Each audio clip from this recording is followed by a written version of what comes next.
So that's odd, Chris. I'm sorry. I'm sorry. Very odd. Oh, really? Yeah, I was going through my books this morning and came across natural theology by William Paley, and I thought I would suggest to Chris.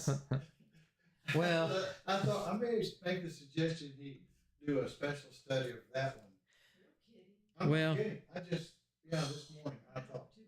I guess it's maybe at the very least we would say that it's a natural extension, no pun intended, of the other, but it's kind of, for me, I thought that it was going to be kind of an easy thing to do. I'd done the other one and everything was prepped for this one, and I really honestly have not had a whole lot of time to prepare. It's been crazy at work, so I fed as much as I could into my AI assistant, and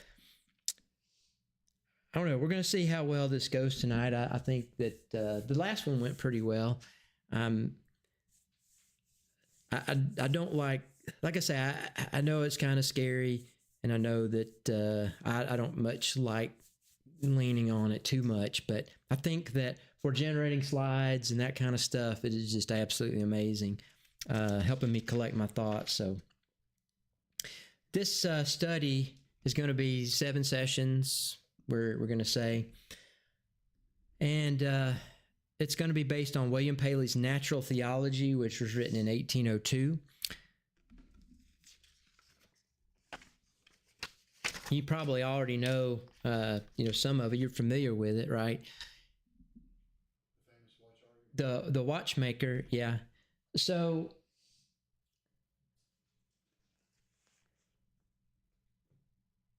we're calling this series Natural Theology, which is a phrase that sounds a little formal, so we'll tell you right up front what we mean by it. Natural theology is simply this: what can we learn about God by looking at the world that He made without yet opening the Bible? Not instead of the Bible, of course we'll get to that, but even before we open it, what does creation itself tell us? And that's the question that consumed a remarkable English clergyman named William Paley in the early 1800s. And over the next 7 weeks, including tonight, we're going to walk through his argument together, and I think that we're going to find it one of the most practically useful things that we could study, because it gives us tools to talk about faith with people who don't accept the Bible as an authority. So it's kind of a door opener, if you will. But before we get into Paley, we start out with a simple question. So I don't have a pocket watch, but you can imagine that, or maybe I'll put that in post, add that like the YouTube people do. So if I took a watch, a pocket watch, and I handed it to someone who had never seen one before, kind of reminds me, I've never seen that movie, The Gods Must Be Crazy. Are you familiar with that movie? It's about this remote tribe that finds a Coca-Cola bottle, right?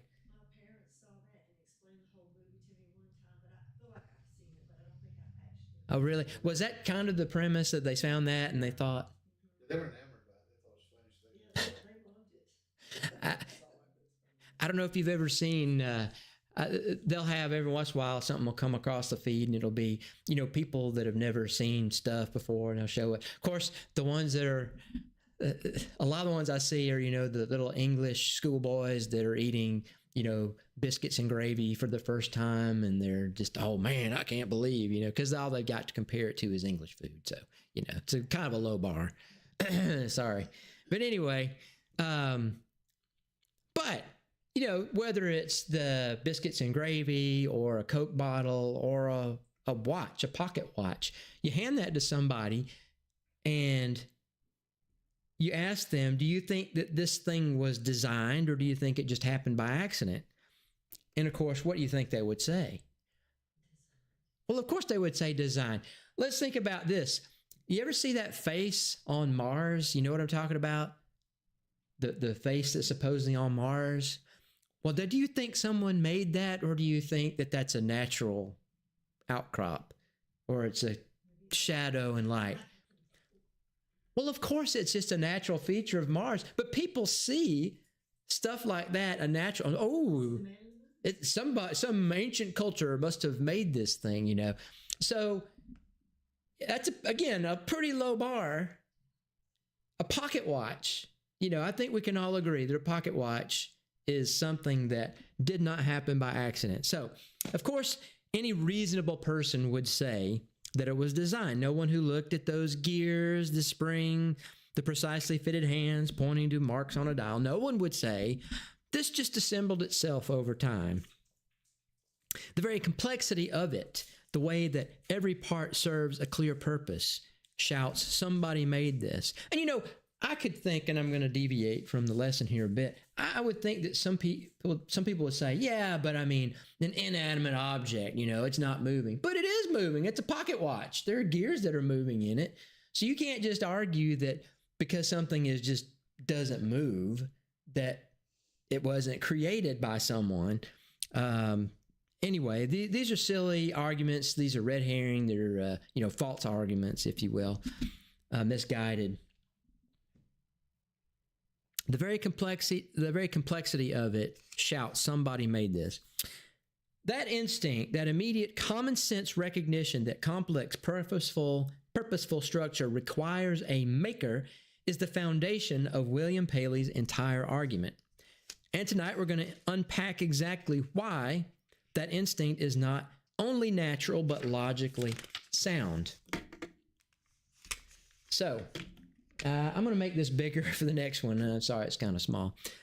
So let's start by talking about the man whose argument we are studying. William Paley was born in 1743 in England and died in 1805. He was educated at Christ's College, Cambridge, where he excelled in mathematics and philosophy.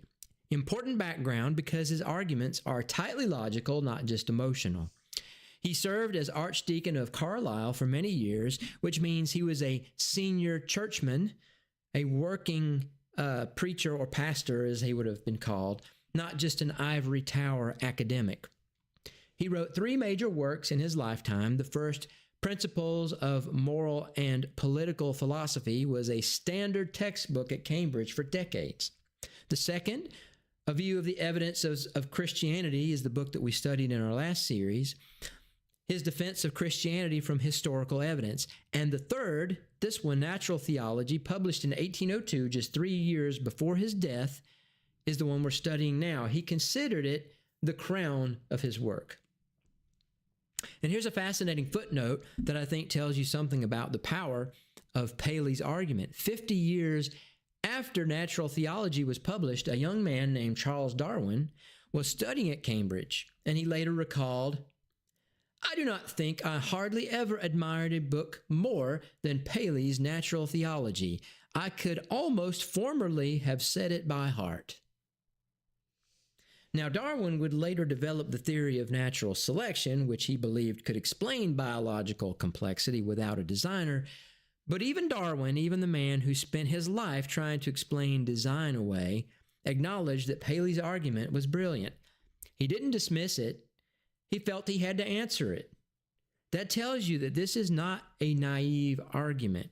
It's one that serious thinkers have wrestled with for more than 2 centuries. And of course, you know that others have gainsayed this, The Blind Watchmaker being another famous work. Paley's goal was both intellectual and spiritual.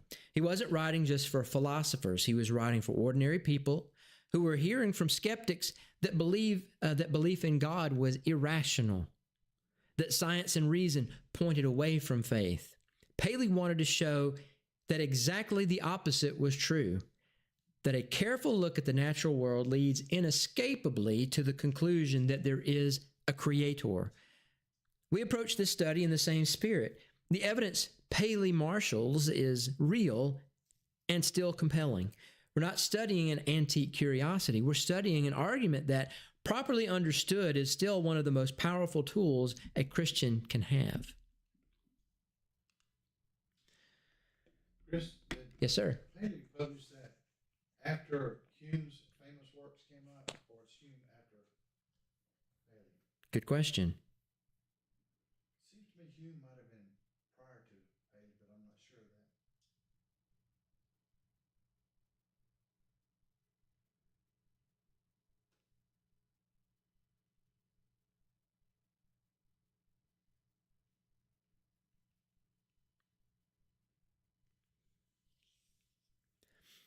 David Hume's criticism of the teleological argument came before William Paley's famous watchmaker analogy. Hume published his critique in Dialogues Concerning Natural Religion in 1779, while Paley published his watch analogy in Natural Theology. Paley developed a specific, detailed version of the design argument, which Hume had already argued against in his earlier work. All right, interesting. So Paley was aware of Hume's work. Apparently, assumably. I mean, that's probably why. Somewhat in the back of my mind that Paley even sometimes would deliberately present counterpoints to Hume's criticisms. Anyway, I'm sorry to interrupt. Oh no, Curious about it. no, that's fine. Of course, it's a Bible. It's an interactive Bible study. It works better that way than me just blathering on. All right, so the thought experiment. So Paley opens natural theology with one of the most famous illustrations in the history of philosophy. So we're going to walk through it carefully because each detail matters. Imagine you're walking across a heath. Heath bar makes me hungry. An open, uncultivated field. That's what a heath is. Like you might find in the English countryside. So a field that's just natural, right? It's just occurring. Obviously, no human has been interacting with it. And as you're walking, your foot strikes something on the ground. The first object you stumble over is a stone. You reach down, pick it up, look at it. If someone asks you, how did that stone get there? You might shrug and say, well, it's been there forever. Wind, water, time, who knows? But no particular explanation is required. We accept that rocks can exist without anyone placing them there. No alarm bells go off. Now continue walking, and your foot strikes something else. You reach down and pick it up, and this time it's that pocket watch. Here's how Paley describes what happens next. In crossing a heath, suppose I pitched my foot against a stone, and were asked how the stone came to be there. I might possibly answer that for anything I knew to the contrary, it had lain there forever, nor would it perhaps be very easy to show the absurdity of this answer. But suppose I had found a watch upon the ground, and it should be inquired how the watch happened to be in that place.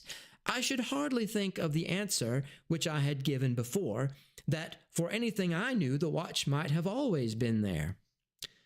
So you can see the difference here. The moment you pick up the watch, everything changes. The stone required no explanation.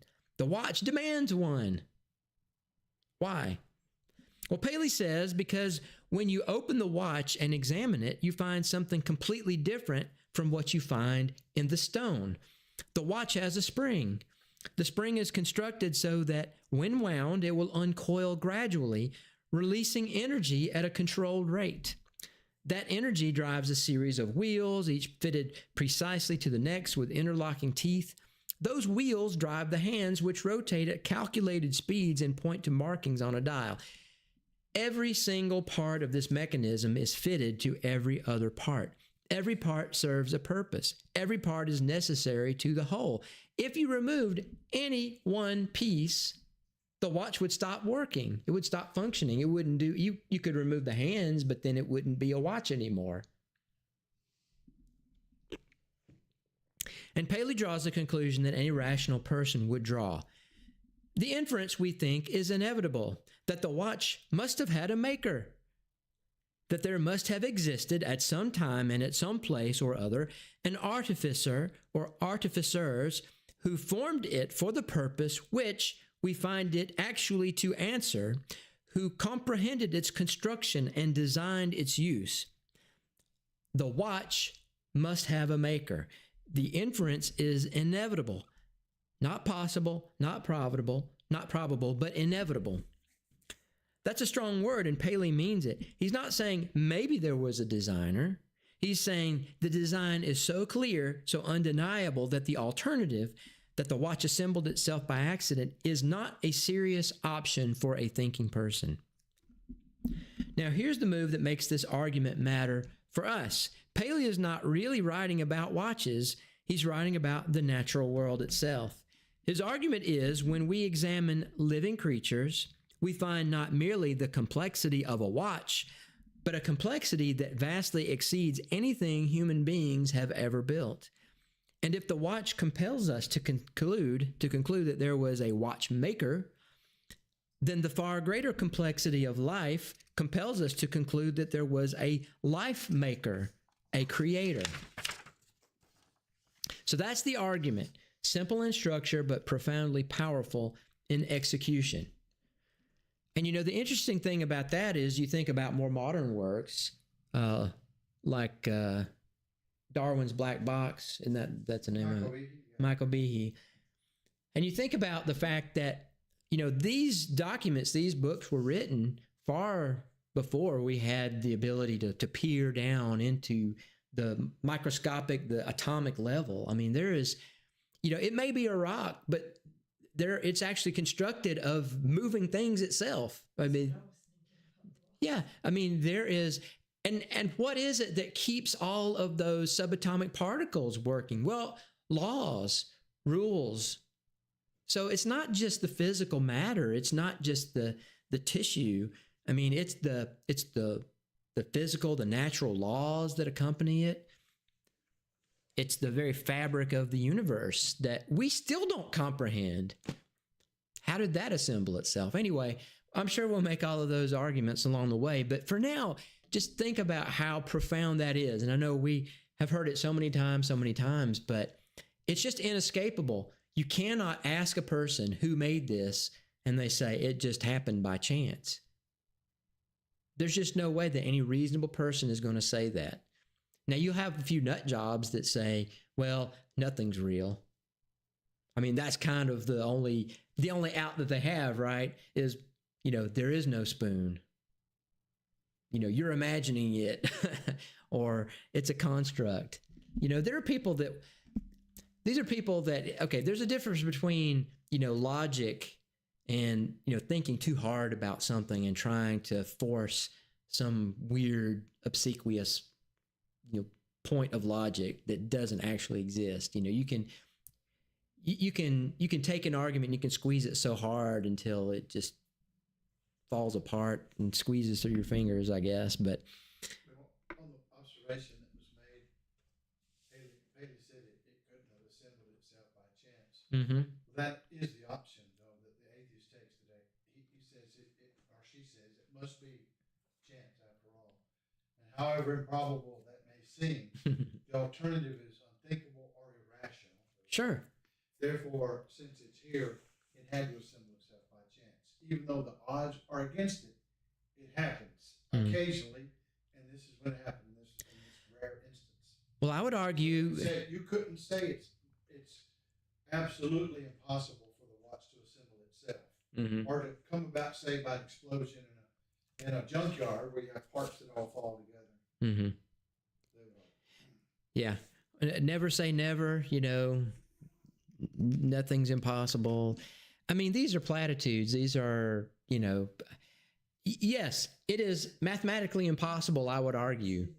I would absolutely. Now, in your wishful thinking, perhaps it is, whoever this fictional person is you're quoting. But I would make that same argument. I would turn that around. I would say, well, what you're suggesting is so impossible that the only unthinkable conclusion that you refuse to think about is the obvious one. And it is that there is a creator. It's like, if you could say that it's just unfathomable, I cannot accept that. So, well, I can make that argument too on the other side. And my argument is even more valid than yours. You know what I'm saying? Because it is not irrational to think that the universe had a creator. That makes sense. Now, you may argue that the creator doesn't exist, but you can't say that it's irrational that there is a creator of the universe. I mean, in fact, people, the people that would run away from the argument that you're saying the naturalist has had for so long, well, now they're running back to this idea of, well, we live in a virtual reality. We live in a reality that someone else well, of course we do. Someone else created it. God created it. Well, just anybody but God. That's what it comes down to. Anybody but God. And so it's the same argument from the different side. It's either, no, God didn't create the universe because I don't believe in God, or it's, No, we live in a universe that was created by someone, but it just wasn't God. I mean, it's just the common denominator here is just a fear and loathing of God, of the concept of an infinite being who has always existed, will always exist. So, Human argued earlier uh-huh. that given time, an infinite number of particles is susceptible to an infinite number of transpositions. Uh-huh. So you cannot rule out the possibility that it can assemble itself by chance Sure. in some scenario. But of course, Hume's big assumption there was that you have an infinite number of particles and you have infinite time. Sure. To happen. Sure. It's the old joke about the atheist. No, you got to get your own dirt, right? Well, the problem is that we all agree that there was a T0, a time zero, and the clock started ticking on the universe, right?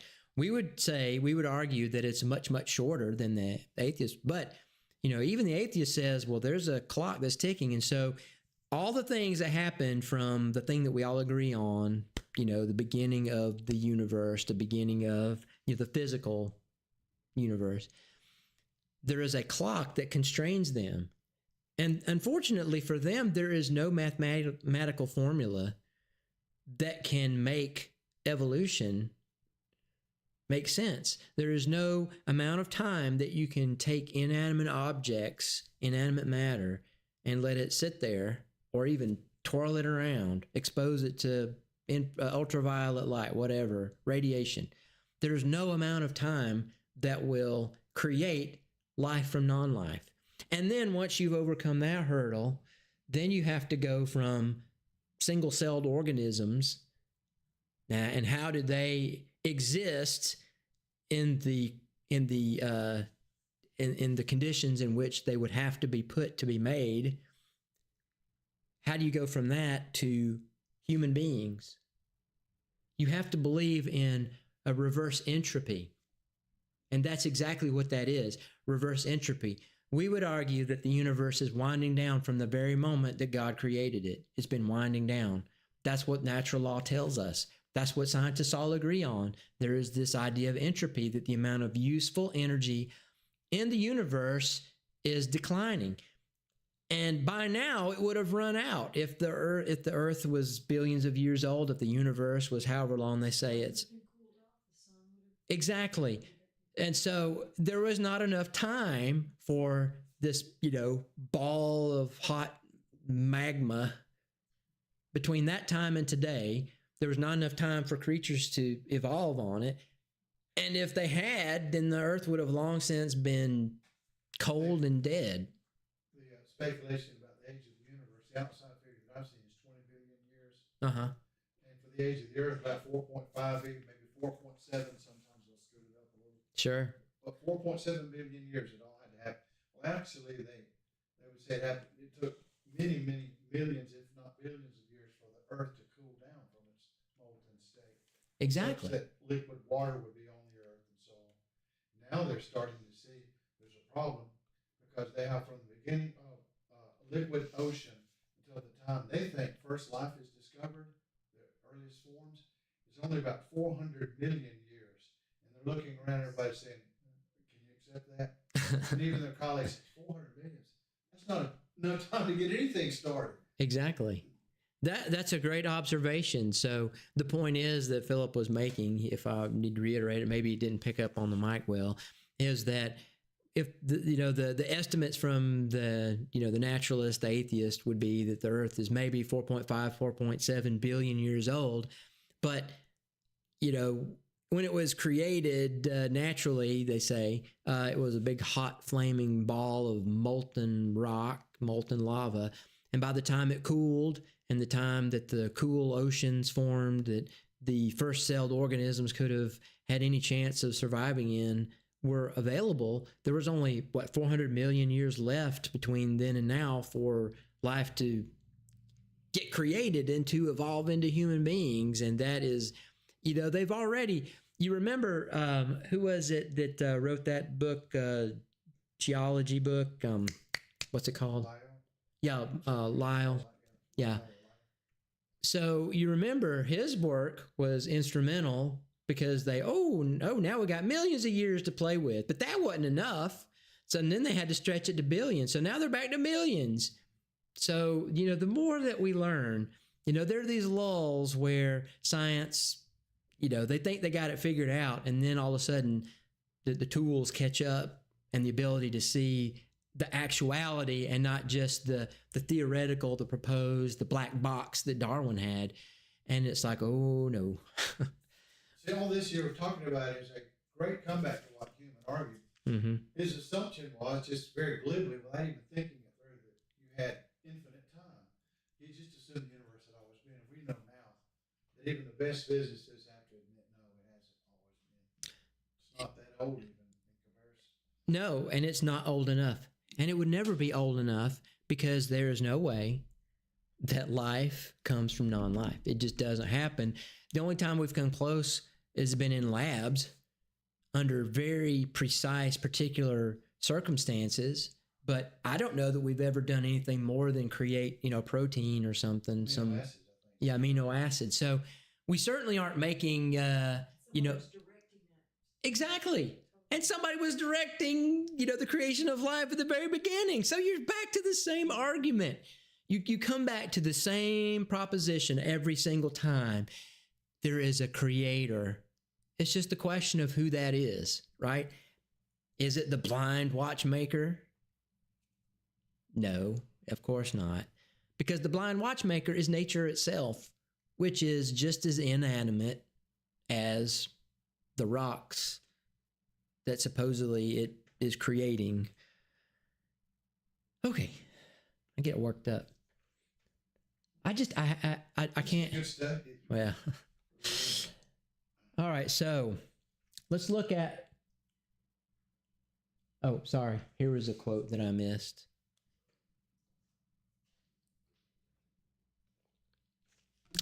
Where did I miss that one? Yep. Sorry. Oh, yeah, I did miss it. Slide 5.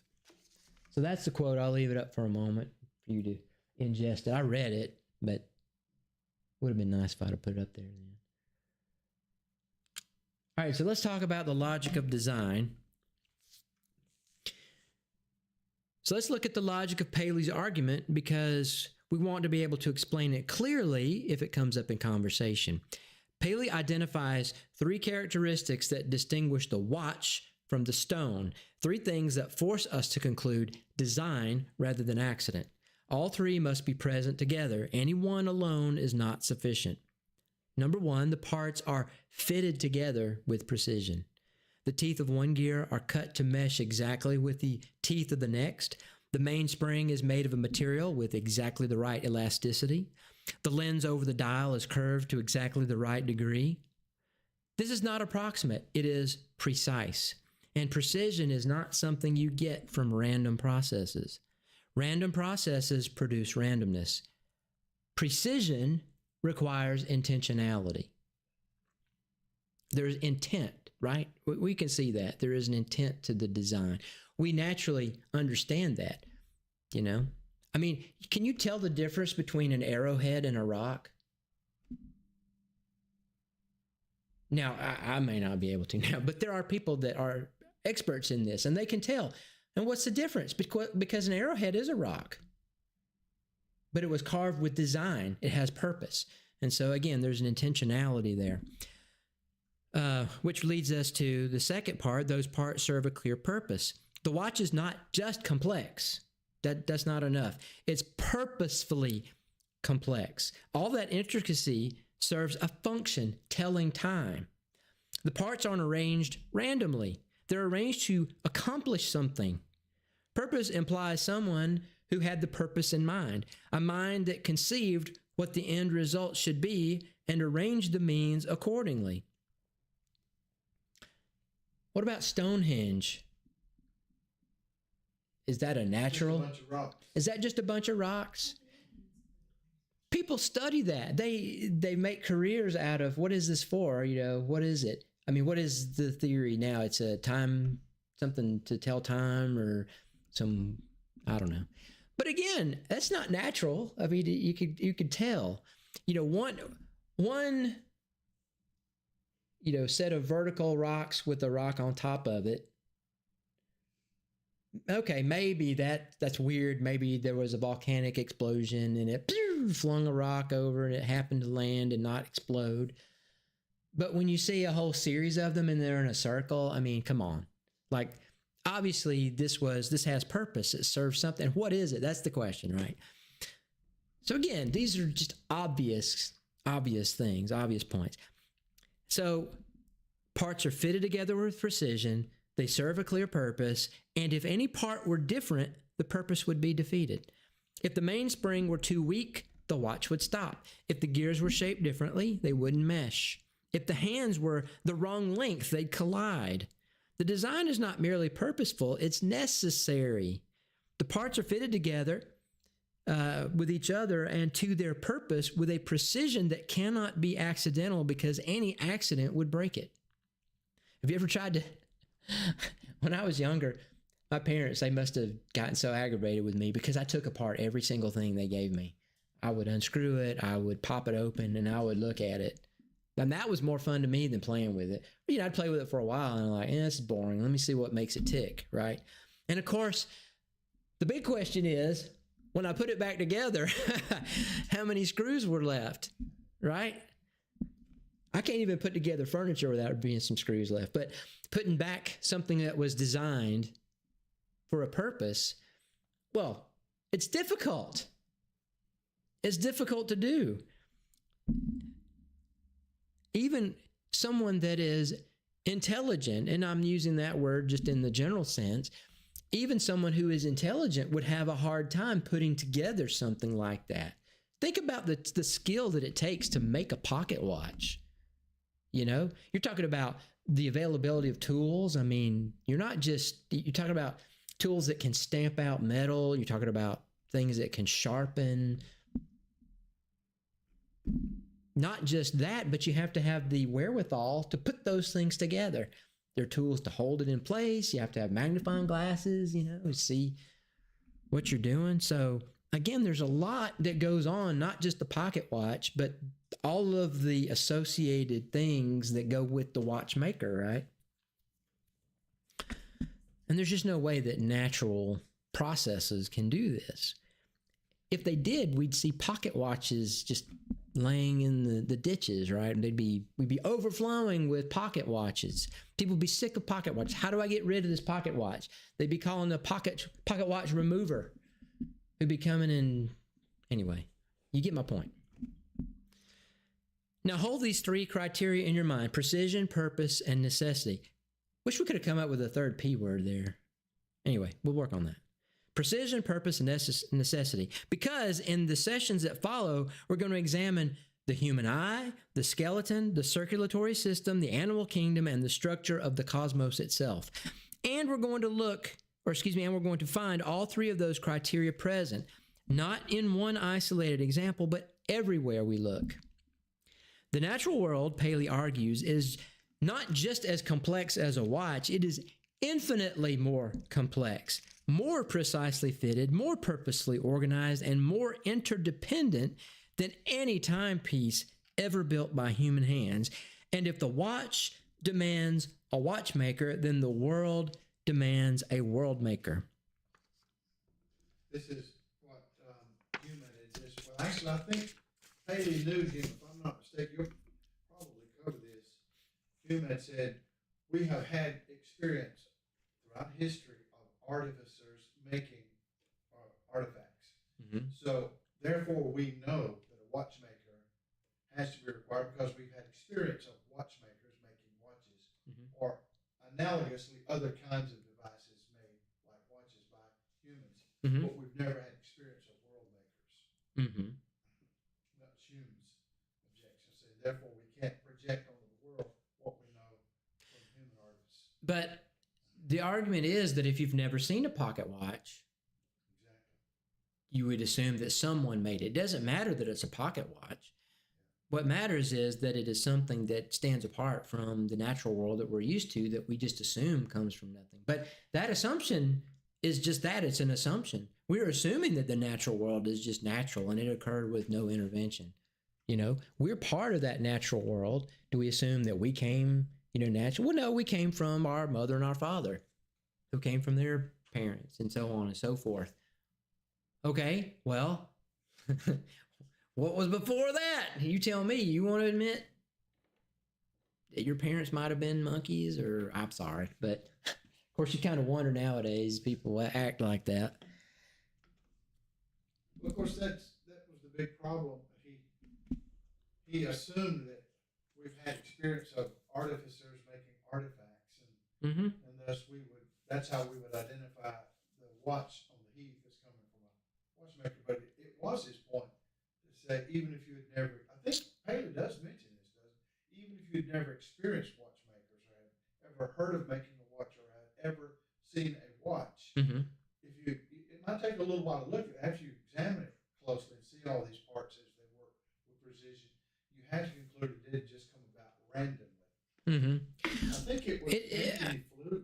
He was an atheist, probably one of the greatest, till near the end of his life. And in one of his books, where he shows how he converted from atheism basically to deism, Mm-hmm.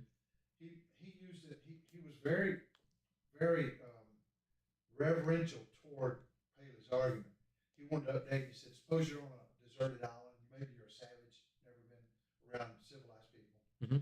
and they were to wash up a plastic bag, a well-preserved plastic bag, with a cell phone inside, and the battery was still good. Yeah.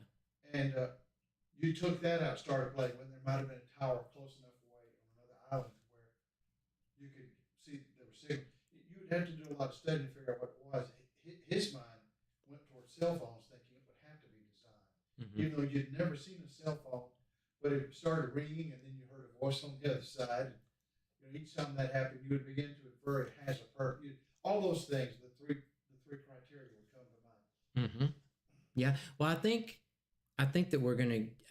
I don't know if he addresses your question about if we'd never known about or we've seen the artificers. Let's get into this next section. Maybe you'll answer some of those questions. Maybe we'll get to some of that. So, answering objections. That's the next section. Is that one of them? Maybe. One of the most impressive things about Paley is that he doesn't just make his case and leave. He immediately anticipates every objection he can think of and answers each one. He knew his argument would be challenged, and he wanted to be sure those challenges had been met. These aren't hypothetical challenges either. They're the same objections that Philip raises today, that people raise today. I know. The ones that Philip said people raise today, which tells you something about how perennial this debate is. Objection 1. We don't know how the watch was made, so we can't conclude it had a maker. This sounds sophisticated, but Paley's answer is clear.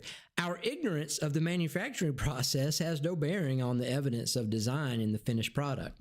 We can observe that the parts are fitted together to serve a purpose, and that observation does not depend on knowing who made it or how. If someone said, "I've never seen a watch being assembled, therefore maybe it assembled itself," we would recognize that as nonsense. Our ignorance of the process doesn't dissolve the evidence of the product. Maybe they need to watch a How It's Made episode. We should do that. I'm just kidding. We should do that'd be cool. We could make like a How It's Made and talk about the universe, and do a kind of a takeoff and God did this and God did. That'd be cool. Let's use this AI for some good instead of these stupid, funny animal videos. Objection 2. The watch is imperfect. It runs slow, or the spring sometimes fails. Doesn't imperfection suggest it wasn't designed? Did somebody make that argument? That's a very common argument today among evolutionists who criticize creationism. They want to point to imperfection in the human body, for example. Well, now, but that's by design, is it not? Well, anyway, maybe we'll address that separately. Paley's answer to the imperfection is that it does not disprove design. Imperfect things are designed all the time. Human craftsmen produce imperfect work. The evidence for design is not perfection. It is the presence of precision, purpose, and necessity. A watch that runs a minute slow per day is still obviously designed. A living body that is susceptible to illness is still obviously designed. Imperfection is a criticism of the quality of the designer's work.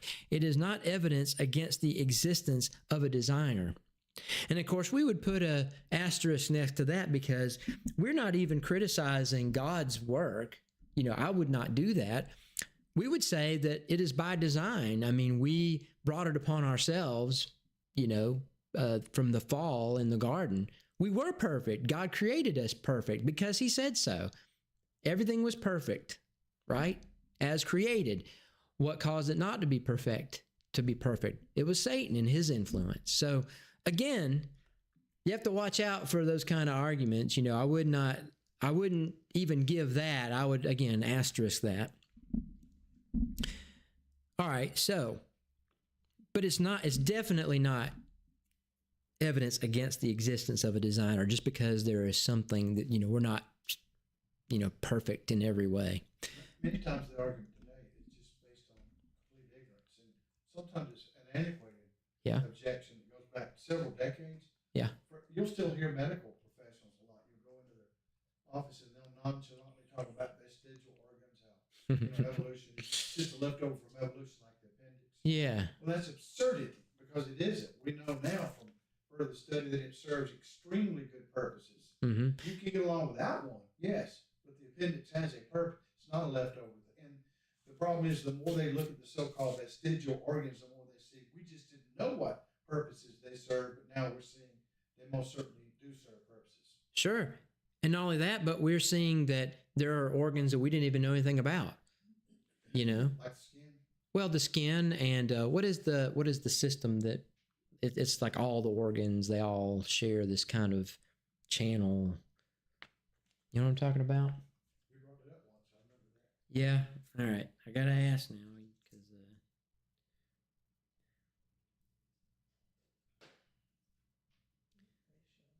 what's that now?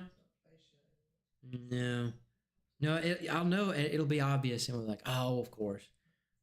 What is the organ that has recently been discovered that runs throughout the lymphatic system? Yeah. All right, lymphatic system. Yes. So I think they call it all right. I don't want to miseducate anybody. Is the lymphatic system?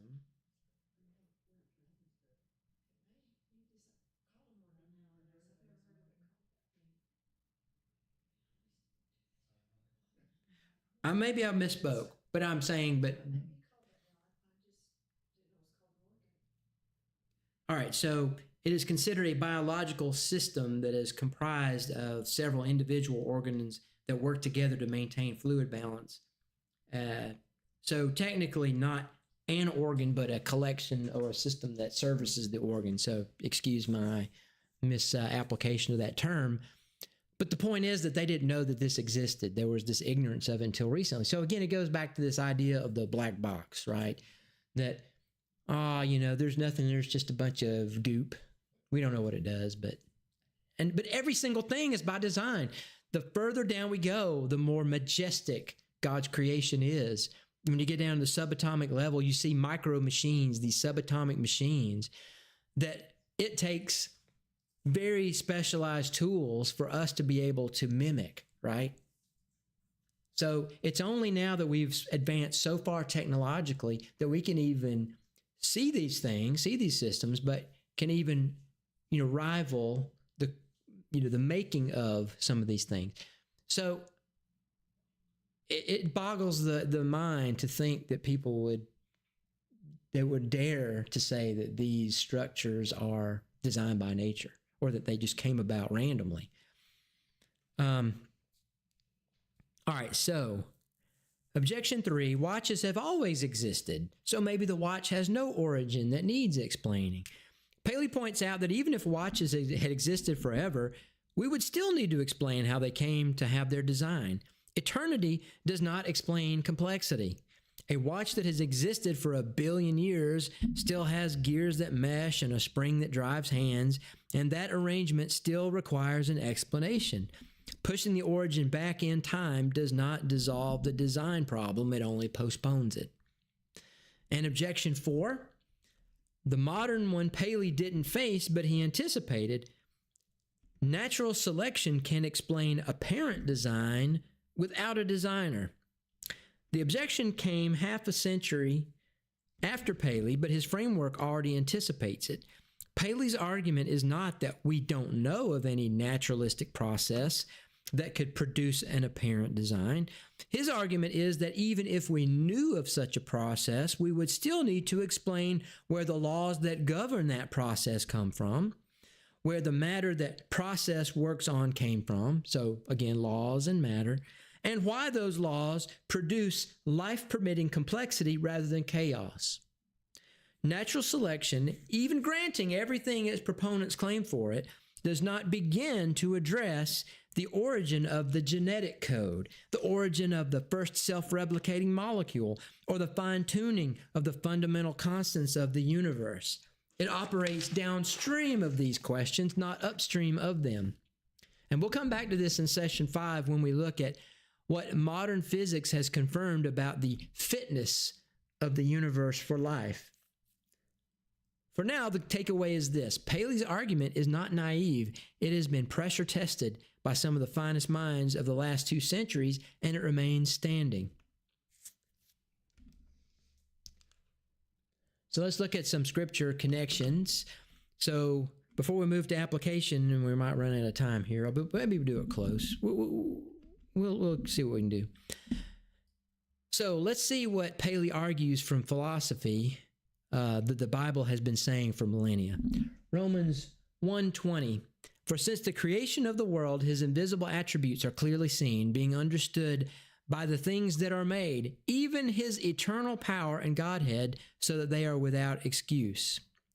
So Paul is making a claim here that goes even further than Paley's. Not only is the evidence of God in creation clear and compelling, Paul says it is so clear that those who refuse to acknowledge it are without excuse before God, which is a remarkable statement. It means that the created world carries enough evidence of its creator that willful ignorance of that evidence is morally culpable. Paley isn't adding something foreign to Christian thought. He is systematizing and defending what Scripture already declares. Psalm 19:1, the heavens declare the glory of God, and the firmament shows his handiwork. David didn't need Paley's logic to reach this conclusion. He simply looked up. The heavens, by their sheer existence, their order, their scale, declare that there is a God behind them.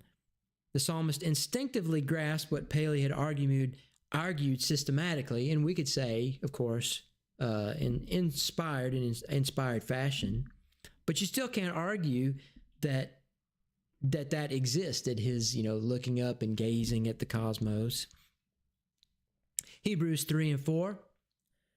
For every house is built by someone, but he who built all things is God. So the author of Hebrews reduces the design argument to its simplest possible form in a single sentence. Every house has a builder. Every structured, purposeful thing has a maker. And the greatest structured, purposeful thing, the cosmos itself, has the greatest maker of all. These aren't proof texts dragged in to support a philosophical argument. They are the foundation. Paley's work is, in a profound sense, an extended commentary on Romans 1:20. He is showing in careful detail what it means for God's attributes to be clearly seen in the things that are made. All right, so then this last section is basically applications for us. So it's the touchy-feely stuff that we can skip. But you can read it. When was the last time you looked at something in the natural world and thought, this is extraordinary? Why, every time I get up and I see my beautiful wife. Did I practice that enough, you think? We live in a world saturated with design, and one of the great tragedies of modern life is that familiarity breeds blindness and contempt, of course. We walk past trees, we look at our own hands, we listen to music with ears that convert air pressure waves into electrical signals that our brain interprets as melody. and we don't stop to think about any of it. Paley's great contribution is that he forces us to stop and look, and what he finds when he looks is staggering. So pick just one thing this week, one thing to actually stop and think about it. Your own hands, a flower, the night sky. Ask yourself, how did this come to be? Could this have arranged itself? And see where that question leads you. The second question, how does this argument help you talk about faith with someone who doesn't accept the Bible? This is where Paley's argument becomes practically powerful. When you're talking with someone who says, I don't accept the Bible as an authority, you haven't lost the argument before it begins, because Paley's argument doesn't start with the Bible. It starts with the world they live in, the very world they can observe with their own eyes.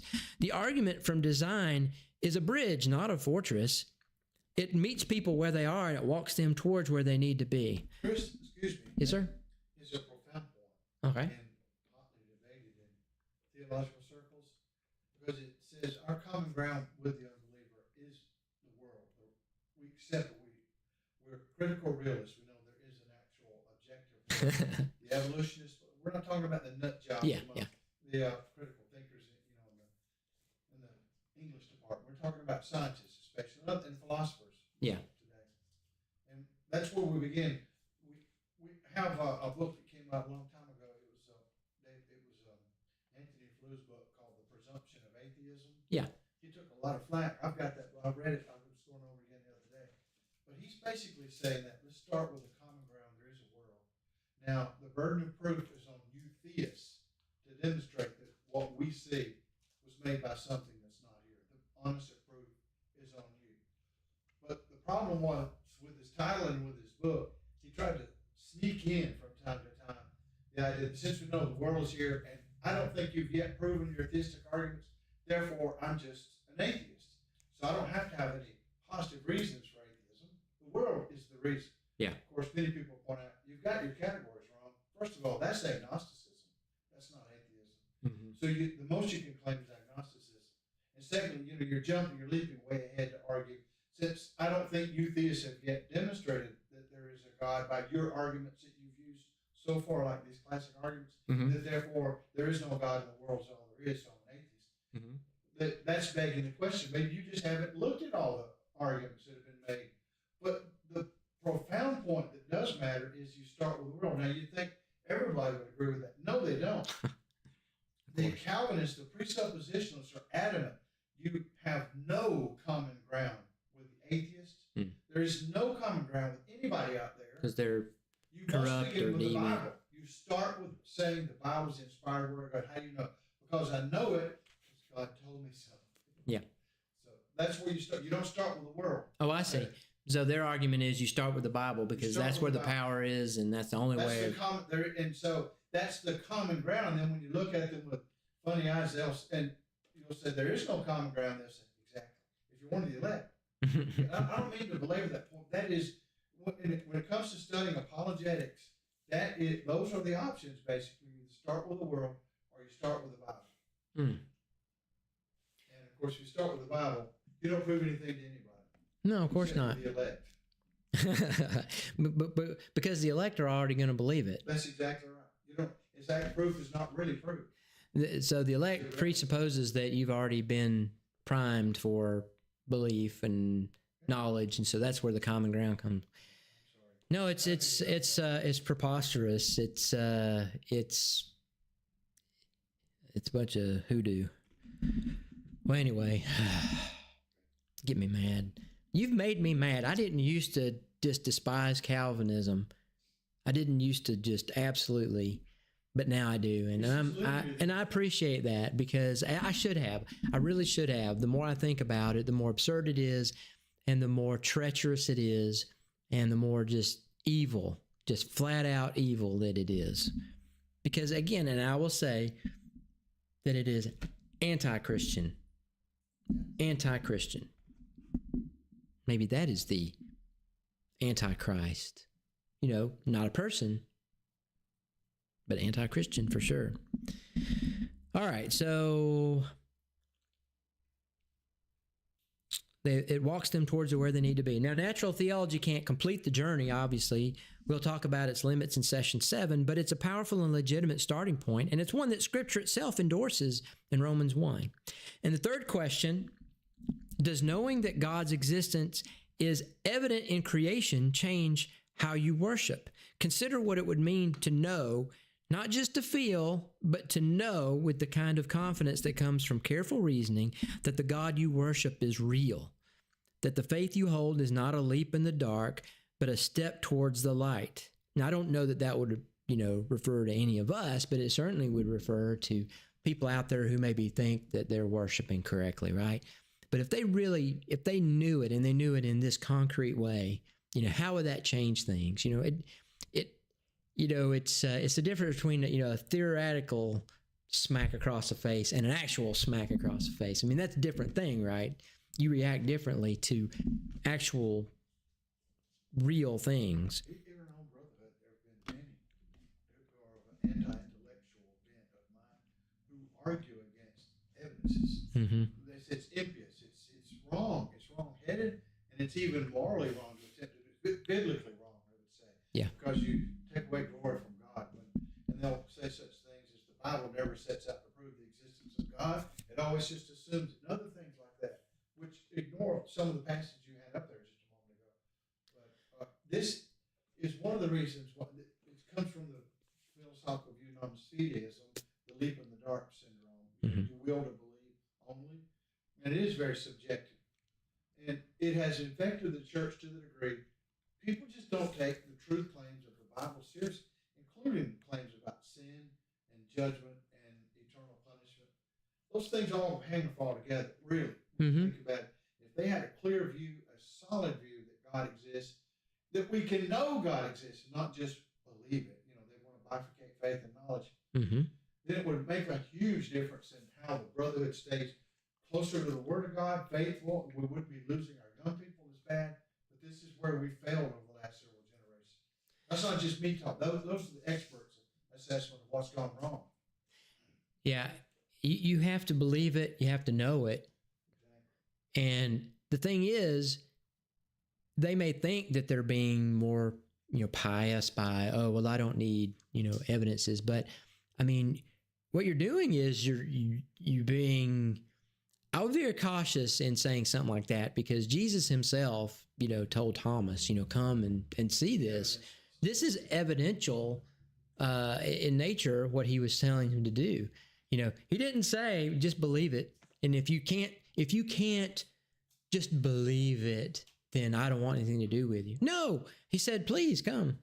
But isn't that what Romans 1:20 is doing? It's taken away, even God saying, they're without excuse, even without the Bible. They can look and see, then search me out because it's obvious. Exactly. There is sufficient evidence there to know that there is a creator, that there is a God. Now, you may not know who that God is, but he does exist, and you just don't know him. And just like Paul on Mars Hill, let me tell you about this unknown God that you didn't know about, that you are. So, again, there's enough evidence, as you say.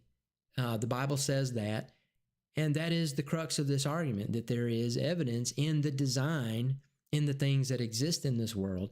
And even though we may not see that there's a design, we may be willfully ignorant, like your Humes or what's his name, the blind watchmaker guy. Yeah, Dawkins. You may be willfully ignorant of it, but that doesn't mean that you're right.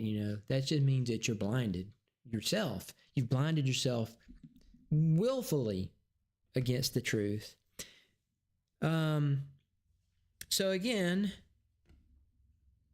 Psalm 19 begins, the heavens declare the glory of God. That's not just a doctrinal statement. It's a call to worship. Every time you look at the night sky and understand something of its scale and order, you're reading a testimony that God himself placed there. And the right response to testimony that, and the right response to testimony that's that clear is praise. Just like David. All right, so key takeaways. Oh, excuse me. Whoop. Doggone it. Spoiler. Are you going to talk about that? Maybe so. So discussion, questions, I think we've already talked about. The design argument is ancient, biblical, and rational. Design has 3 marks: precision, purpose, and necessity. And the argument matters for real conversations. And so, yes, next week we're going to follow Paley into what he considered the single most powerful example in all of nature, the human eye. The eye is the window to the soul, as they say.